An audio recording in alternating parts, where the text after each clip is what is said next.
Siapa yang menghidupkan majelis Rasulullah SAW dengan senantiasa hadir di dalam majelis ini, maka cahaya hatinya yang ibarat misbah yang ada di dalam tubuhnya itu akan memancarkan cahaya.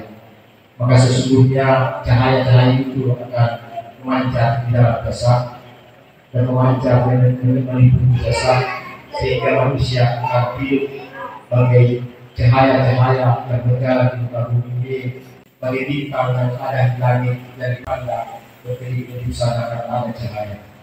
Jika sekiranya tak ada cahaya-cahaya di muka bumi ini, jika sekiranya tak ada cahaya-cahaya nur yang berjalan di muka bumi ini, yang menjadi benteng-benteng atas musibah berbagai bencana, maka malaikat sudah tidak memandang lagi daripada berbunyi ini, dan mungkin bisa musibah-musibah akan menimpa daripada bumi itu sendiri, tempat itu sendiri.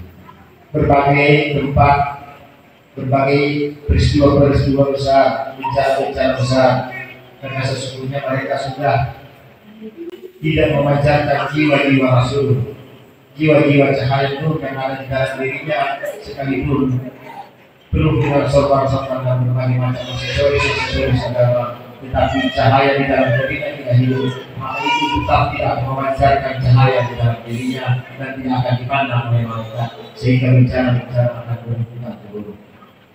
Ini adalah benteng-benteng bencana, ini adalah fondasi-fondasi daripada berbagai bencana-bencana yang akan turun. Maka bentengilah fondasi ini, bentengilah tempat ini dan senantiasa berhubungan daripada salawat dan zikir itu sendiri. Menunjukkan zikir dan salawat itu sendiri. Sebab itu adalah cahaya-cahaya pelindung umat-umat.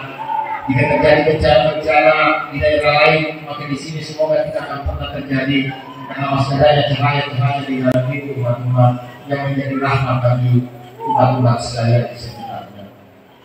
Ini adalah suatu cahaya yang memancar, yang ketika dipandang dari langit sangat memancarkan cahaya seperti bintang. Bahwa selalu umat-umat bagi Rasulullah yang sangat ini dan senantiasa berzikir dan bersalawat kepada Allah dan Rasul. Jadi saya harapkan hidupkanlah majelis ini. Kalau bukan kalian yang menghidupkan, siapa lagi yang mengharapkan?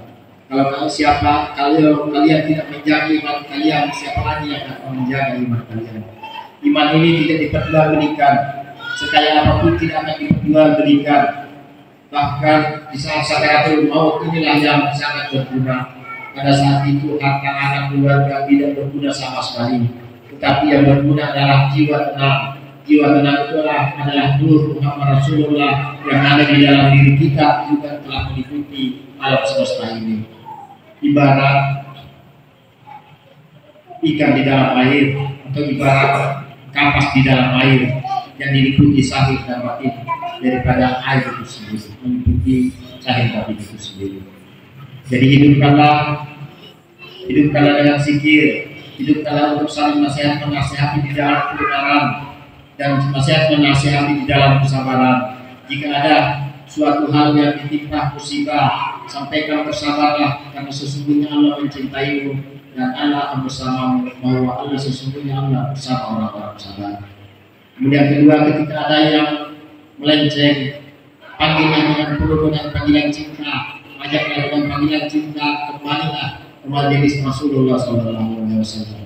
Karena ketika meninggalkan majelis Rasulullah SAW, demi Allah dan Rasulnya, kalian tidak akan menemukan lagi majelis seperti ini. Dimanapun kalian tidak akan menemukan ketika kalian menyembelihkan daripada majelis ini. Demi Allah dan Rasulnya, kalian tidak akan menemukan. Kalau menemukan di tempat lain yang sama majelisnya seperti ini, kalian pun akan ditolak, karena majelis di sini dengan cahaya di sana sama cahayanya. Maka itu jangan sia-siakan daripada majelis yang telah menyapa di sini. Ini adalah karunia-karunia yang besar yang mesti dijaga karunia ini. Ini adalah benteng-benteng umat yang mesti dijaga benteng ini. Jangan disia-siakan cahaya ini, jangan disia-siakan iman itu. Hidupkan iman dan senantiasalah ketika terjatuh di dalam kesalahan, istighfarlah.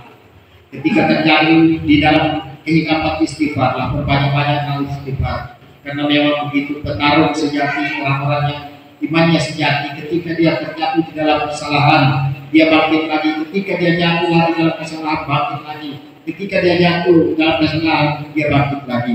Dia tidak pernah berputus asa dari rahmat dan ampun Allah. Wahai manusia, sebesar apa dosa-dosa kalian? Apakah mampu menandingi daripada rahmat Allah yang sudah meliputi tarikan bumi? Apakah dosa-dosa kalian mampu menimbangi daripada kasih sayang Allah yang meliputi tarikan bumi? Tidak akan. Maka jangan pernah sama sekali berputus asa dari rahmat Allah. Jangan pernah sama sekali berputus asa dari segala dosa-dosa yang dilakukan. Bangkit dan senantiasa beristighfar, sebagaimana iblis tidak pernah berputus asa untuk menyesatkan daripada manusia itu. Jangan mau dikawal oleh iblis untuk senantiasa berharap daripada rahmat Allah itu sendiri. Demikianlah